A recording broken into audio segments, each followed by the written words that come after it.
Des millions d'habitants, donc des millions des jeunes.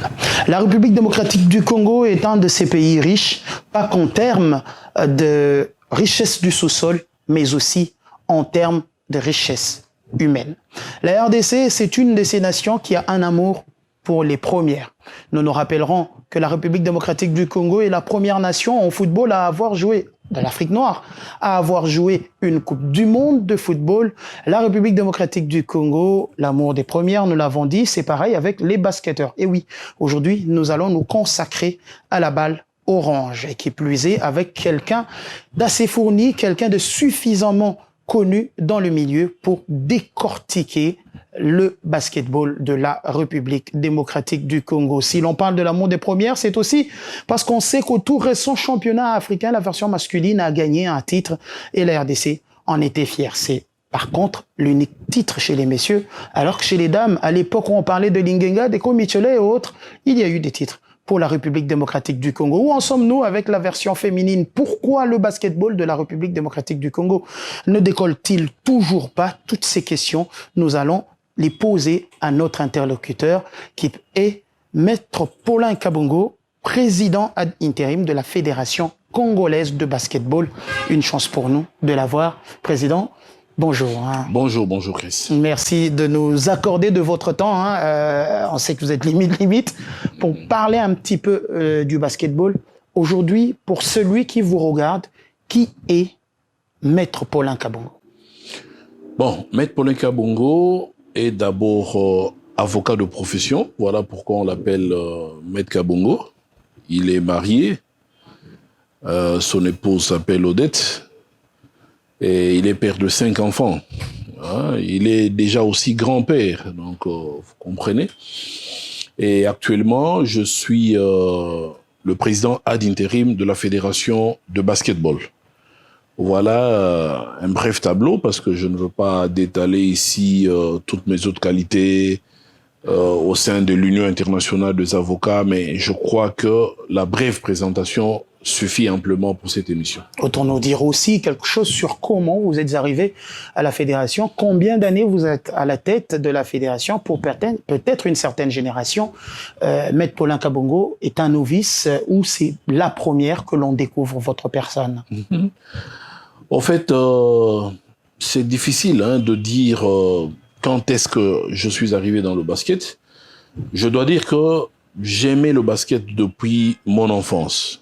Donc moi-même, j'ai joué au basket, pas vraiment en compétition, mais en championnat interscolaire. Ce goût m'est arrivé quand j'étais à Bukavu, au collège Saint-Paul. C'est là que j'ai commencé à bondir, pratiquement le ballon. J'étais encore en 3e des humanités. Donc voilà, mes amours avec le basket remontent de cette époque. Et comme dirigeant, c'était en 1989, que j'ai été élu, en ce moment-là, secrétaire général adjoint du basket club SNCZ à Lubumbashi, à l'époque. Et voilà, donc j'ai été secrétaire, j'ai été vice-président, président, 3e vice-président à la fédération. Ça remonte de 2006 ou 2005, si je ne me trompe. Et voilà, il y a eu un mandat où je n'étais pas là, mais depuis, je suis revenu. Donc, c'est pour dire que je suis dans le basket depuis très longtemps. Je peux, avec trop peu seulement de prétention, dire que je connais quand même ce rouage pour avoir effectué quand même un long parcours. Alors, une chose pour nous et nos téléspectateurs d'avoir quelqu'un comme vous, c'est que vous avez vu l'âge d'or du basketball de la République démocratique du Congo. Absolument. Est-ce qu'aujourd'hui, vous avez, ne serait-ce qu'un vague souvenir de cette période-là? Vous savez, à l'époque, je me demande s'il y a quelqu'un qui ne suivait pas le basketball, surtout en version féminine, comme vous le rappelez. Les anciennes, que nous appelons aujourd'hui peut-être vieilles gloires, ont fait rêver tout le monde. Et je sais que à l'époque, personnellement, je suivais pratiquement tout leur parcours. Je savais quand ils étaient en stage, je savais quand ils allaient en compétition. Et je crois que jusqu'à ce jour, je retiens les noms de plusieurs d'entre elles, même certaines qui sont déjà décédées. Donc c'était tellement une période où, écoutez, on était fiers de dire que nous sommes Zaïrois.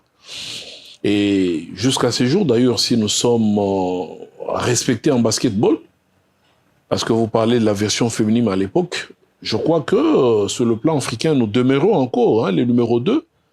Nous ne sommes pas encore retombés parce qu'en termes de titres, nous les avons. Donc je connais cette belle époque et j'ai retenu quand même des souvenirs parce qu'on a remporté des médailles. On en a remporté aux Jeux africains, on a été champion d'Afrique. On est allé même aux Jeux olympiques à Atlanta. C'est vrai que c'était une expérience difficile à l'époque, mais je retiens de bons souvenirs de cette époque parce que je suivais très bien le basket déjà en ce moment. Alors, donc, vous étiez, on va le dire aujourd'hui, au premier plan pour voir cette belle discipline avec toute l'importance qu'elle avait. À ce jour, on a l'impression qu'au pays, le basketball est malheureusement relégué. Est-ce que le fait que le basket se sente relégué fait partie des causes de la baisse du niveau de basketball? Il faut se le dire, le basket féminin, en ce moment, il est loin d'être du tableau que vous venez de nous peindre tout à l'heure. Vous avez raison d'analyser les choses de cette façon-là. Mais aujourd'hui, je ne dirais pas que c'est parce que le basket est relégué. Non. La réalité est que le sport est fonction de moyens. Aujourd'hui, il y a un grand business qui se fait avec le football. Alors que ce business-là ne se fait pas avec le basketball aujourd'hui. Pour ne parler que de l'époque que nous venons d'évoquer tout à l'heure, là, l'économie de ce pays tournait très bien. Et presque toutes les équipes, les clubs étaient sponsorisés. Parce que lorsque vous évoquez Tourbillon, on vous dira que Tourbillon était sponsorisé. Il y a des équipes qui ont disparu. Vous aviez Air Zahir, donc CMZ, Safricas. Donc, il y a des sociétés, banques commerciales du Congo qui soutenaient le sport. Et depuis que ce sponsoring est parti, est venu maintenant le déclin. Parce qu'aujourd'hui, le basket se joue grâce aux moyens des ménages de certains individus, ceux qui aiment le basket. Ils n'ont pas de sponsors, ils doivent puiser dans leur ménage pour avoir les moyens et les mettre à la disposition de l'équipe. Ce qui est difficile.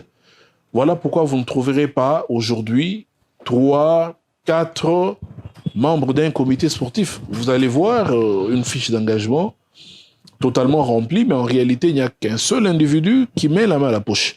Donc, les difficultés partent de l'économique aujourd'hui. Parce que moi, je me dis, si on peut rentrer à l'époque où on avait imposé presque ce sponsoring, vous allez voir que ce basket va redécoller parce que les talents, nous en avons.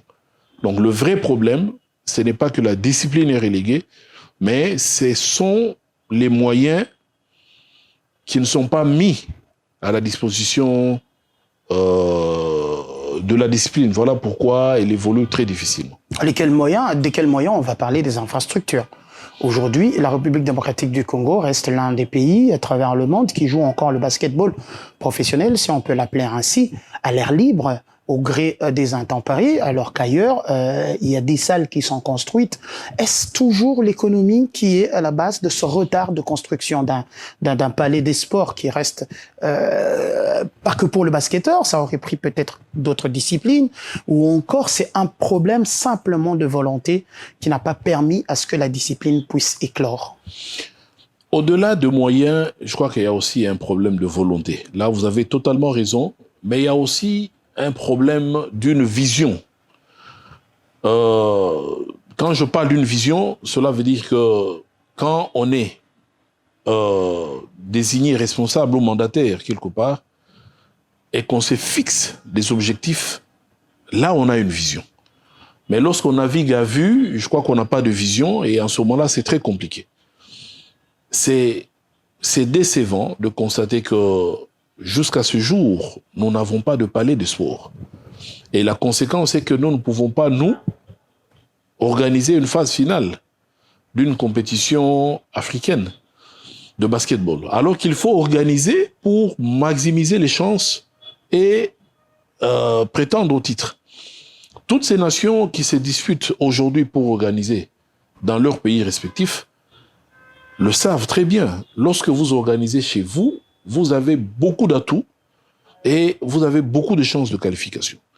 Mais nous sommes aujourd'hui obligés de errer ça et là parce que nous n'avons pas de palais de sport. Mais il y a eu autant de responsables qui ont géré le ministère du Sport. Je ne sais pas s'il y en a un seul qui avait déjà dans sa politique ou en venant, s'était dit, comme il y a quand même déjà un stade de football, moi je fais du palais de sport un objectif. Je ne le sais pas. Et pourtant ce palais ne sera pas destiné seulement au basketball. Il y a le volley qui va s'y jouer, le handball va se jouer, et même les sports, arts martiaux. Certains sports de combat. Ouais. Voilà, vont se jouer dans ce palais. Donc, si il y a cette volonté, je crois que ça peut aller. Bon, dernièrement, nous avons suivi, il y a eu signature d'un protocole avec, je crois, les Turcs pour la construction de ce palais. Nous disons déjà merci au chef de l'État et au gouvernement pour avoir signé ce protocole. Mais nous voulons que ces décisions se traduisent en actes, qu'il y ait un palais. Et je crois qu'en ce moment-là, ça sera déjà un début parce que nous n'avons pas besoin d'un seul palais. Au regard de l'étendue de notre pays, nous devrions en avoir, je pense, dans chacune des villes. Oui. Alors, outre cet aspect des moyens, qui est vrai, outre le plan de volonté de l'homme du Congolais, management, donc, il y a aussi un autre aspect, c'est l'aspect technique. Est-ce que la fédération est à même aujourd'hui de se dire qu'elle a fait tout son possible pour fournir aux techniciens, aux adeptes du basketball, le cadre technique nécessaire, les techniques qu'il faut? Est-ce que au sein de la fédération congolaise, dont vous faites partie aujourd'hui, président ad interim, on peut se dire qu'il y a eu des apprentissages nécessaires pour permettre de maintenir à flot l'aspect technique de notre basket? Oui, je pense que sans beaucoup de prétention, oui. Oui, pourquoi? Parce que il ne se passe pas 3 ans sans qu'un instructeur de FIBA ne vienne au Congo par rapport à la formation. Il y a 1 mois et demi, je crois, il y a une formation de mise à niveau qui a été faite avec un instructeur gabonais qui était à Kinshasa, à Lubumbashi, à Goma et à Bukavu. Et le mois prochain, non, c'est d'ailleurs au courant de ce mois d'août, nous allons recevoir encore un autre formateur de FIBA qui vient pour une formation de niveau 1. Et là, on a sélectionné 15 candidats seulement. Pourquoi 15 candidats? Ce sont les exigences de FIBA. C'est FIBA qui a dit, nous venons pour former 15. Et sur quelle base la fédération elle-même a sélectionné ces 15? D'abord, au regard de l'étendue, nous avons voulu que les zones dans lesquelles se pratique le basket soient représentées. Donc écoutez, vous n'allez pas aujourd'hui, écoutez, ce n'est pas péjoratif, chercher un candidat de l'Équateur où ne se joue presque pas le basket. Les villes dans lesquelles se joue le basket, c'est principalement Kinshasa, le Haut-Katanga, le Bas-Congo qui sombre un peu depuis un temps. Vous avez le Kasaï, le Nord et le Sud Kivu. Et voilà, donc, ce n'est pas aussi un parlement pour dire que non, les 15 doivent nécessairement être représentés. Tous les coins non, pas pays. du tout. C'est en fonction des besoins aussi. C'est en fonction de besoins, parce que si vous prenez Kinshasa qui fournit le grand nombre d'équipes, il est tout à fait normal que Kinshasa ait un quota un peu plus élevé qu'une province qui qui ne nage qu'autour peut-être de 3 ou 4 équipes.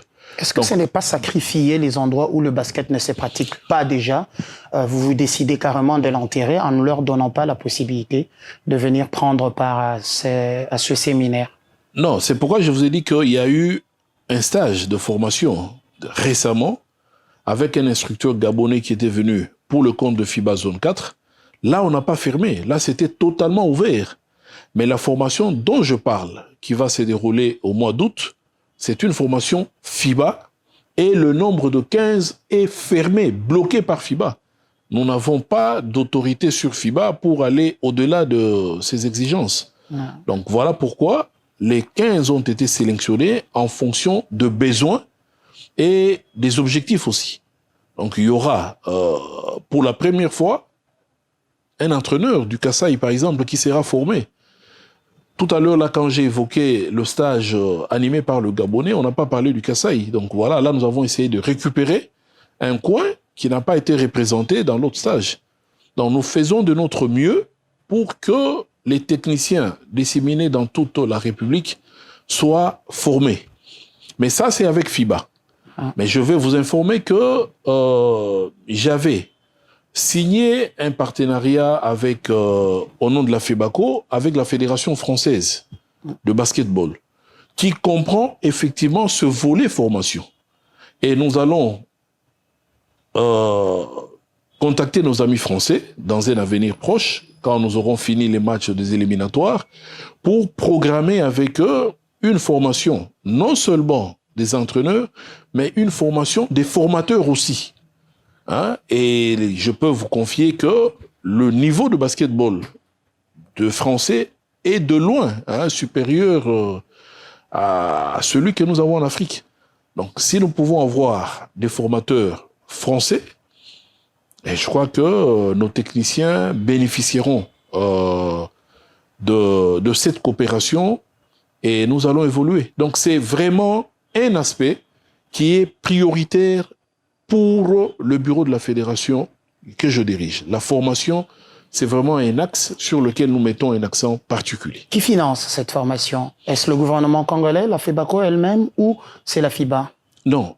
Les 2 formations dont je vous ai parlé ont été financées. D'abord, la première, lorsque nous avons reçu l'instructeur gabonais, il y a la zone 4, FIBA zone 4, qui a pris en charge une bonne partie de frais. Nous avons demandé aussi aux entités subdélégataires dans lesquelles il y a eu cette formation d'intervenir, mais la fédération a aussi mis la main à la poche. Donc, lorsque nous aurons défini avec les Français, par exemple, les besoins et tout, à ce moment-là, si ça nécessite que le gouvernement intervienne, nous allons, pourquoi pas, demander au gouvernement de nous épauler. Parce qu'après tout, la Fédération de basketball du Congo n'est qu'un organe technique du gouvernement par rapport au basket. Même si les décideurs nous consultent peu, mais c'est nous, leurs conseillers, leur organe technique en ce qui concerne le basket. On en vient. Mais là, nous avons ouvert quand même un dialogue avec le ministre de Sport actuel et je crois que ça va bien évoluer. Alors, on en vient à cette crise de confiance, si je peux me permettre de le dire, où M. Chembo, l'actuel ministre des Sports, avait décidé de nommer une coordination. Et tout cela résulte de la gestion des fonds alloués à cette fédération. Les quelques fois qu'il y a eu de l'argent, à chaque fois, on a parlé d'un détournement. J'ai dit détournement ici parce qu'il y a de l'argent qui était, vous qui êtes un homme de droit, de l'argent destiné aux dépenses A, qui ont peut-être servi aux dépenses B ou C ou qui n'ont pas totalement servi à ces dépenses-là.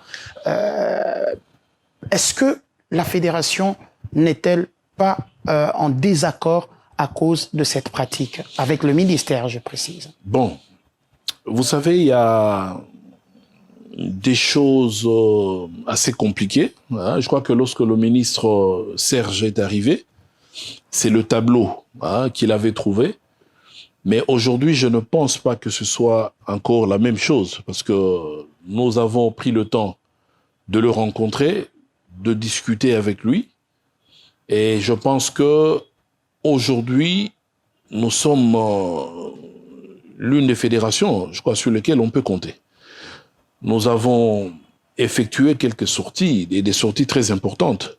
hein, depuis le mois de février. Justement, par exemple, vous étiez vous préparé en Turquie, si je ne me trompe. Dernièrement, avec nous étions en l'équipe nationale de la RDC. Ouais. Mais déjà au mois de février, nous étions à Dakar. Ouais. Nous étions en Turquie. Là, nous devons repartir très bientôt pour la Tunisie.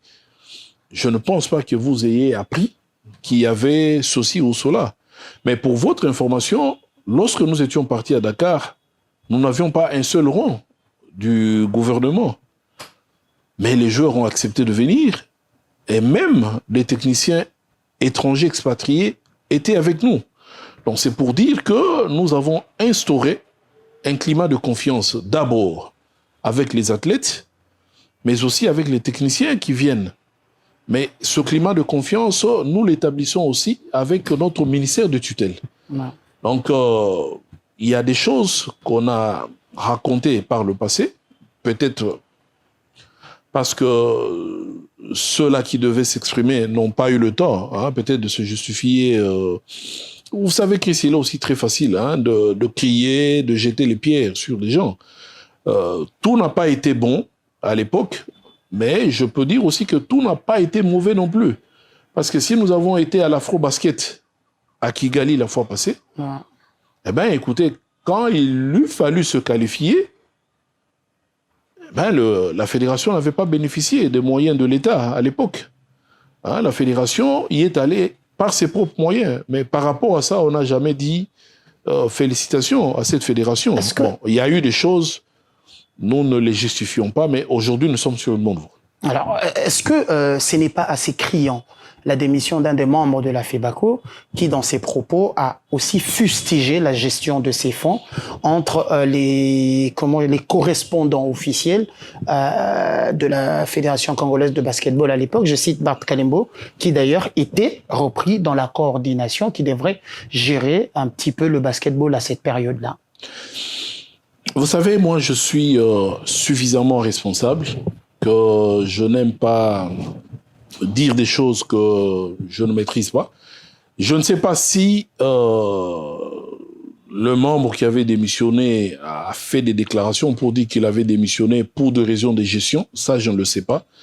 Mais moi, j'ai eu accédé quand même au courrier qu'il avait déposé. Ouais. Et ce courrier était clair. Il avait dit que c'était pour des raisons de convenance personnelle. Donc, lorsque vous démissionnez volontairement, je ne connais pas exactement les raisons. Je ne suis même pas habilité à les évoquer ici si je les connaissais. Ouais. Mais je ne l'ai pas entendu dire qu'il démissionnait par rapport à ça. C'est dans une des émissions, on l'avait reçu, où il a dit ses propos. Il y a eu beaucoup de choses pour lesquelles les uns et les autres n'étaient pas d'accord. Même moi, je n'étais pas d'accord avec beaucoup de choses. Mais en tant que responsable, je ne peux pas venir pratiquement devant le micro ou un écran pour commencer à déballer ce qui se passe dans une réunion d'un bureau. C'est d'ailleurs contraire au règlement. Hein, c'est contraire au règlement, je ne peux pas le faire et je ne le ferai pas. Donc quand il faut discuter, quand il faut donner mon opinion, eh ben, je m'assume et je le donne au sein du bureau. Alors, on va... Voilà, donc... Merci à vous, Maître Paula. Justement, on comprend votre position. Un petit peu en ce moment-ci, vous ne pouvez pas non plus commenter, mais on sait au moins que sur le plan financier, ça a toujours été ou ça a été un problème à l'époque. On espère qu'avec votre avènement maintenant à la tête et que probablement les prochaines élections, on va y revenir, ça va changer les choses. Mais on va parler de cette équipe nationale de la République démocratique du Congo. Vous l'avez évoqué tout à l'heure, un certain nombre des joueurs arrivent, beaucoup plus volontairement qu'avant. Le niveau du basketball de la République démocratique du Congo lui-même, est-ce que ce stage vous a personnellement, pensez-vous qu'il a apporté quelque chose? Est-ce que toutes les fois que vous avez pu dépenser de vos fonds, le gouvernement a aussi sorti cet argent pour vous le rendre? Ça pourrait permettre peut-être à d'autres stages. Je dois avouer que depuis que nous avons rétabli le contact avec le ministre du Sport, le gouvernement nous accompagne. J'ai parlé de Dakar, j'ai dit que nous y sommes allés d'abord par nos propres moyens, mais par la suite, je crois que le gouvernement nous a remboursé bien qu'en partie, parce que nous continuons à courir derrière certains dossiers qui bloquent. Même par rapport à l'Égypte, il y a encore des fonds d'ailleurs qui étaient destinés au titre de voyage. Ce dossier est bloqué dans le cabinet du ministre de Finances jusqu'à ce jour. Bon, je ne connais pas. Donc, nous avons comme ça des dossiers qui partent du ministère du Sport, mais qui n'aboutissent pas par le fait du ministre du Sport, mais par le fait, je crois, d'autres ministres. Ce n'est pas seulement avec les Léopards, mais nous avions notre équipe championne, Foucache, qui était au bal. Justement, Basketball Africa League. Foucache est sorti plus de 3 fois. Mais jusqu'à ce jour, nous n'avons pas encore reçu un seul fonds du gouvernement, le fisc au titre de remboursement de ces fonds. C'est vrai que le ministre des Sports que nous avons contacté a fait le nécessaire. Le dossier est dans ce circuit. Mais écoutez, si vous vous mettez à suivre ce dossier, je crois que vous passerez tout votre temps. Mais il est quand même auteur, le ministre des Sports, d'une note interdisant aux fédérations d'engager les frais et revenir par la suite demander à l'État congolais de les rembourser. Il faut au préalable que l'État ait remboursé, ait sorti l'argent pour permettre aux fédérations d'y aller, aux équipes. Et ça va poser un problème sérieux. Il n'y a pas du tout de contradiction dans le comportement du ministre des Sports. Parce que la note, elle est récente. Ouais. Les sorties dont nous parlons venaient après. La note. Voilà. Et aujourd'hui, il y a des situations qui sont claires. Et je pense que si le ministre en est arrivé à prendre une telle décision, c'est au regard aussi de ce que je viens d'évoquer. Parce que comment comprenez-vous que c'est lui qui signe le dossier, c'est lui qui engage les équipes nationales, ça part de chez lui et puis, bon, je crois que ça s'est bloqué quelque part. Toutes nos lamentations, nos cris, tout ça, les gens vont les porter vers lui, alors que lui, à son niveau, il a déjà fait le job. Mais parce que le circuit veut que, quand ce dossier quitte le ministère du Sport, il aille au budget. Après le budget, il aille aux finances. Et après, c'est la Banque centrale et peut-être la... Je vous ai parlé, moi, je ne porte pas les gants. J'ai dit qu'il y a une partie de frais de la mission d'Alexandrie. Eh bien, ce dossier, hier, moi, j'étais à la chaîne de dépenses. Ça traîne encore dans le cabinet du ministre de Finances, c'est que l'on m'a rapporté. Où est la responsabilité du ministre de Sport dans tout cela? Je ne sais pas. Mais la conséquence, effectivement, aussi, c'est laquelle? C'est qu'il n'y aura peut-être plus d'équipe congolaise en compétition. C'est ça, il faudra que nous nous assumions. Parce qu'il n'y a pas de fonds, ou pour quelle raison il n'y aura pas d'équipe congolaise? Mais écoutez, si après le ministère du Sport, ça devient un chemin de la croix, ces équipes vont voyager comment? Comment vont-elles voyager? Parce que quand vous allez voir le ministre des Sports, on étudie le dossier, vous lui expliquez, c'est une compétition, ça part. Je vais être concret. Nous sommes, pour la première fois dans l'histoire du basketball congolais, à la dernière phase de qualification. C'est l'équivalent de barrage au football. J'ai vu dernièrement... Un peu avec tout ce qu'il y a eu comme RDC et Maroc. Hein. Mais nous, basketball, vous avez l'impression d'être délaissé. C'est à peine d'ailleurs qu'on en parle. Même la presse sportive elle-même n'en parle presque pas. Je n'ai pas vu des autorités politiques se mobiliser, demander à la fédération où est l'équipe. Peut-être que le football est plus un fait de société que le basketball. C'est ça, mais moi je pense que le basketball a rapporté beaucoup de titres à ce pays. Et il méritait, en tout cas, au niveau de la sélection nationale, d'être aussi traité avec beaucoup de respect. Mais c'est à peine qu'on en parle. Nous allons jouer, à partir du 25 août, la 4e fenêtre. Donc, qui sera considérée comme la phase allée de ce barrage. Ouais. Mais si nous devons rentrer dans l'instruction du ministre du Sport, je crois que c'est déjà un forfait consommé. Parce que pour l'instant... Parce que je n'ai jamais vu un dossier de sport initié par nous, déposé, même quand il quitte le cabinet du ministre du Sport, aboutir dans moins de 10 jours. Je n'ai jamais vu ça. Cela dit, c'est pour le mois d'août que ça va se jouer. C'est pour le mois d'août. C'est-à-dire que nous avons prévu un stage à partir de ce 15 août. En tout cas, je ne rends personne responsable jusqu'à ce niveau. Parce que le dossier lui-même, c'est aujourd'hui seulement, je crois que la fédération le dépose. Pourquoi? Parce qu'il y a des exigences. Hein, c'est-à-dire qu'un dossier, quand vous le montez, vous ne le déposez pas n'importe comment. Vous devez négocier avec des partenaires où se déroulera ce stage, quelles sont les conditions, obtenir les factures pour format au départ et les déposer. Et ça ne rend pas la tâche très facile. Mais c'est un dossier qui sera déposé. Moi, je souhaite qu'il soit traité en urgence.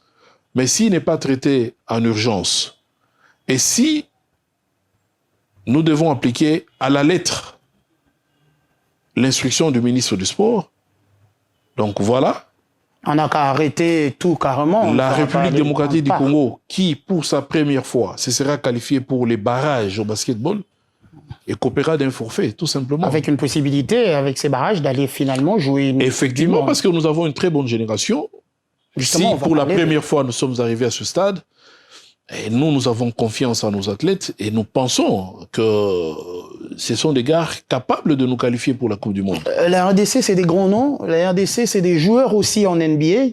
On a vu le jeune Kuminga choisir de revenir en République démocratique du Congo, le champion avec Golden State. Mais il y a des noms qui jouent aussi en Europe et ailleurs. Le Congolais lambda se demande pourquoi est-ce que ces noms qu'on voit dans des grands clubs, Panathinaikos, on les voit en France, en Belgique, pourquoi pas aux États-Unis même, la ligue la plus prestigieuse, ne viennent pas pour l'équipe nationale. Est-ce toujours un problème d'appel auquel il ne répond pas, ou il y a d'autres garanties, lesquelles garanties ne présente pas la Fédération congolaise de basketball? Non, je pense que c'est d'abord un problème de volonté au départ. Parce que si Kuminga accepte de venir, eh ben, je ne l'ai pas vu opposer à la fédération des conditions dragoniennes. Je n'ai pas vu. Kuminga est venu jusqu'à Istanbul. Hein. Malheureusement, il n'a pas pu accéder, je crois, pour un problème avec l'immigration. Il n'a pas voulu se mettre en difficulté avec ces gens. Il est venu au pays.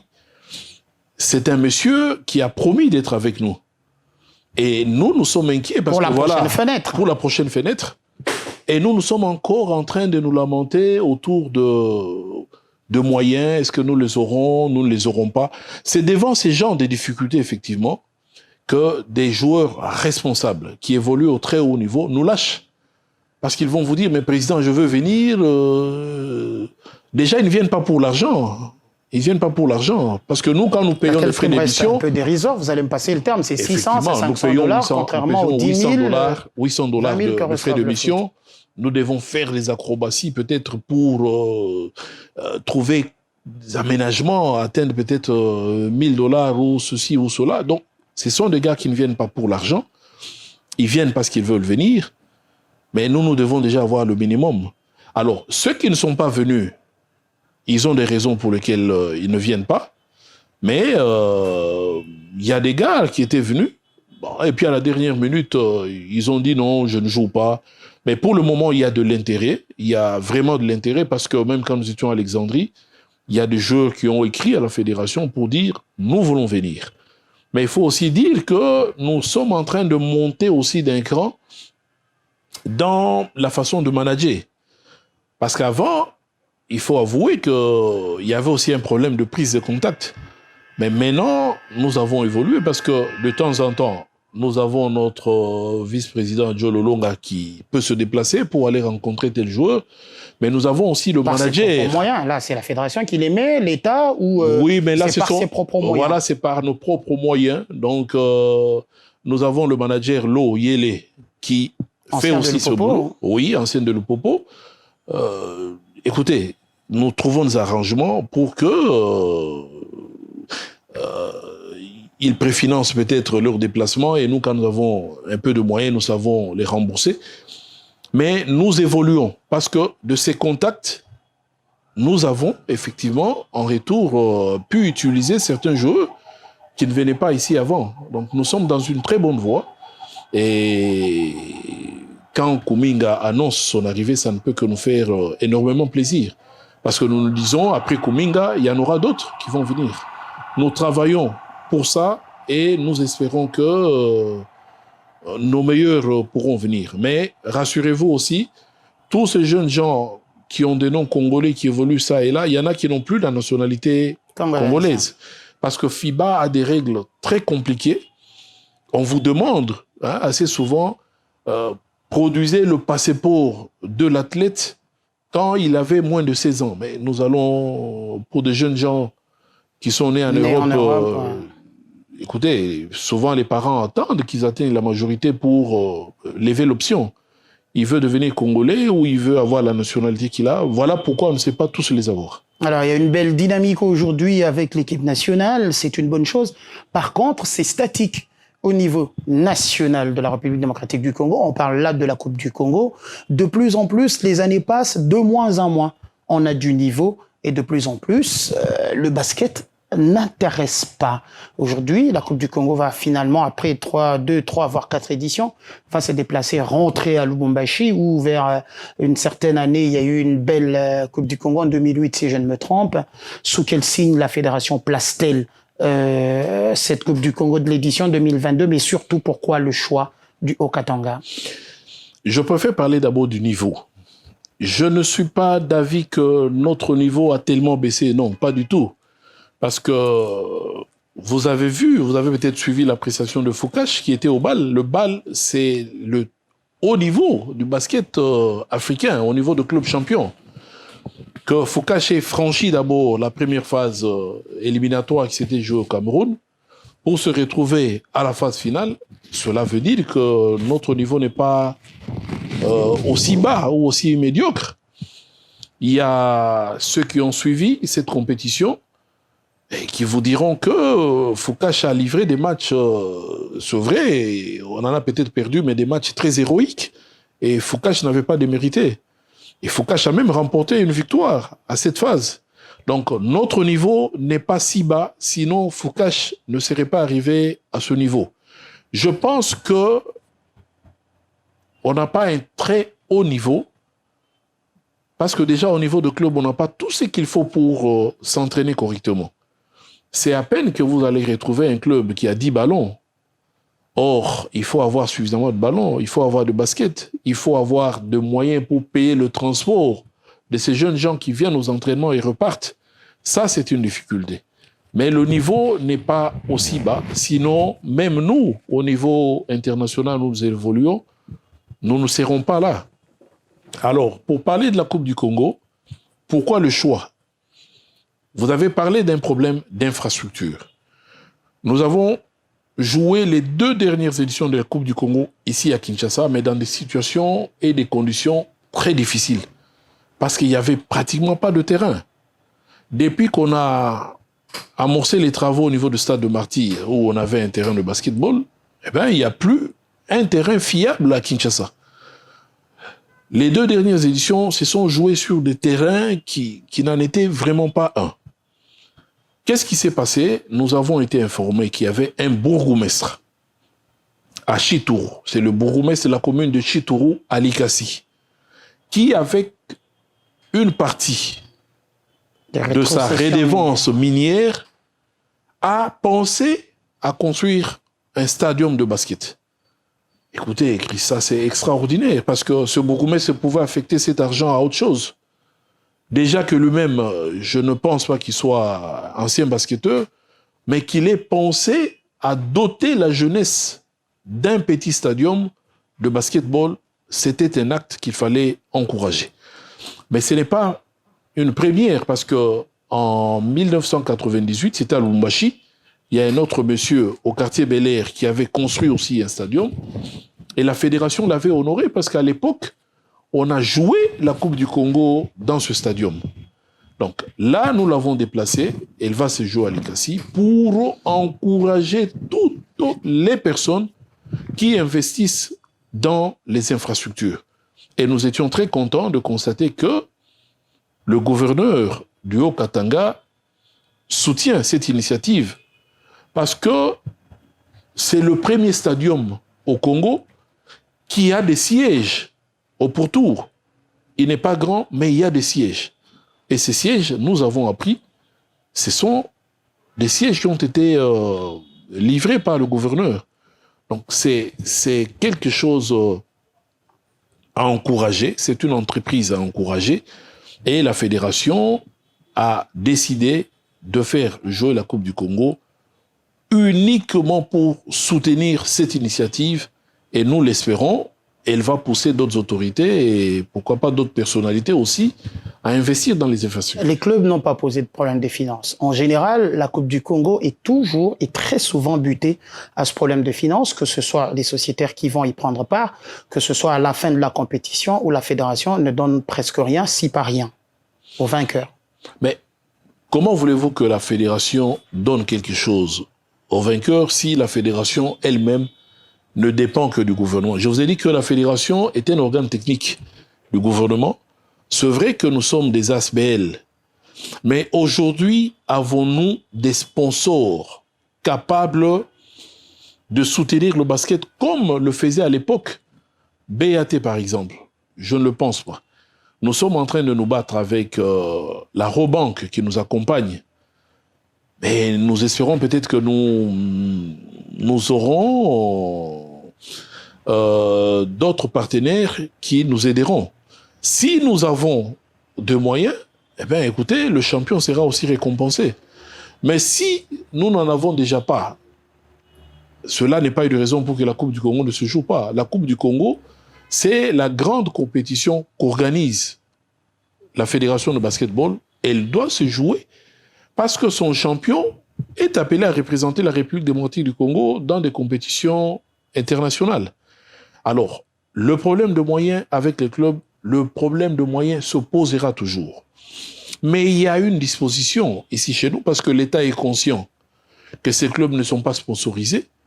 Les gouverneurs de province ont instruction, effectivement, de soutenir les équipes représentatives lorsqu'elles vont en compétition. Au Haut-Katanga, ça se fait très bien depuis plusieurs années parce que les équipes du Haut-Katanga ont toujours été présentes dans des compétitions. Et elles font des résultats aussi. Bien sûr. Contrairement... Il y a d'autres provinces aussi qui viennent. Eh bien, il y en a qui ont peut-être eu la chance de voir les compétitions se dérouler pendant plus de 10 ans localement.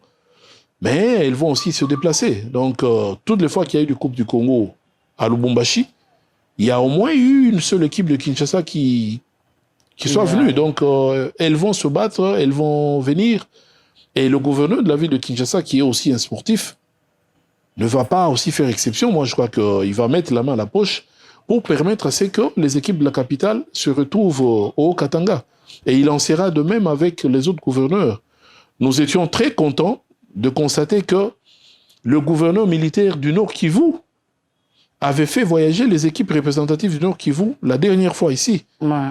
Et nous l'avons félicité et remercié. Et nous souhaitons que monsieur le gouverneur de la province du Nord Kivu fasse de même.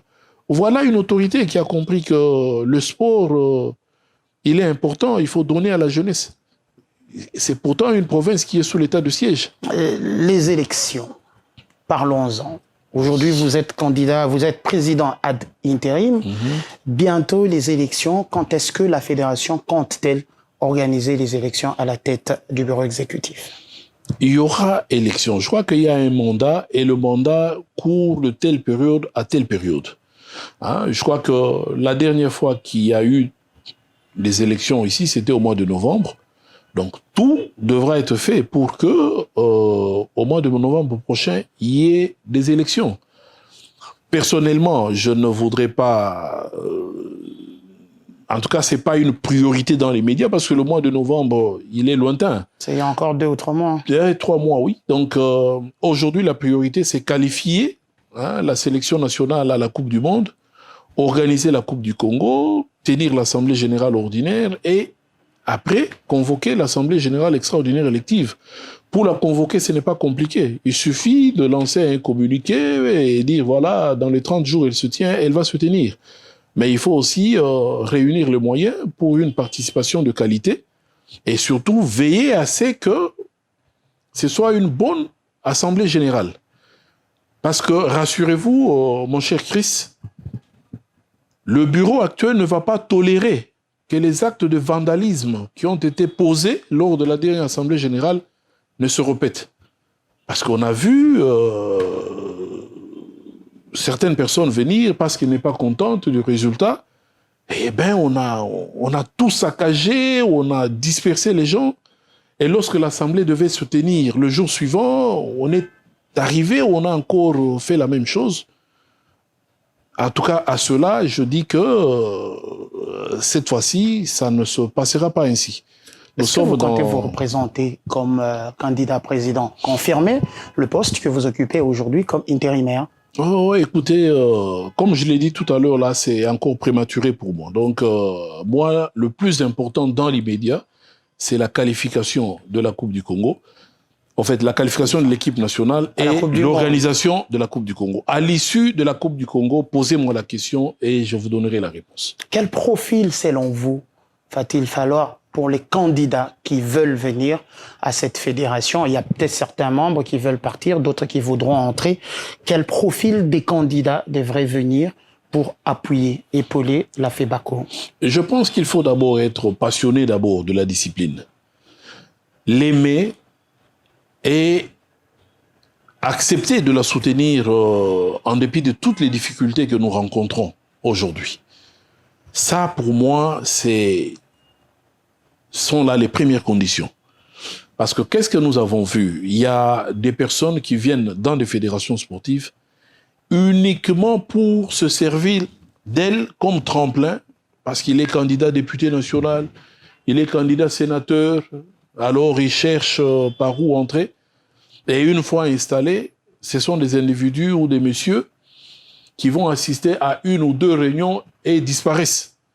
Hein, c'est à 2 jours ou à 1 mois de la tenue d'une prochaine assemblée que vous voyez ce membre revenir.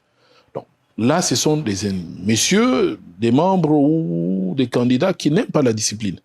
Donc, pour moi, il faut d'abord aimer la discipline, l'aider à aller de l'avant, et ça, c'est une condition. Mais ne pas venir tout simplement parce qu'on a besoin d'un tremplin, et ça, ce serait fatal pour la discipline. C'était Maître Paulin Kabongo, président ad intérim de la Fédération congolaise de basketball. Je vous le dis toujours, sans prétention d'avoir fini toute la matière.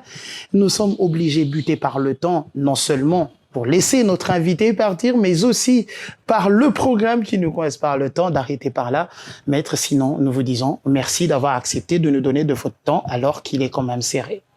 Je vous remercie de m'avoir donné l'opportunité de parler de tous les sujets que nous avons évoqués au cours de cette émission. Tout ce que je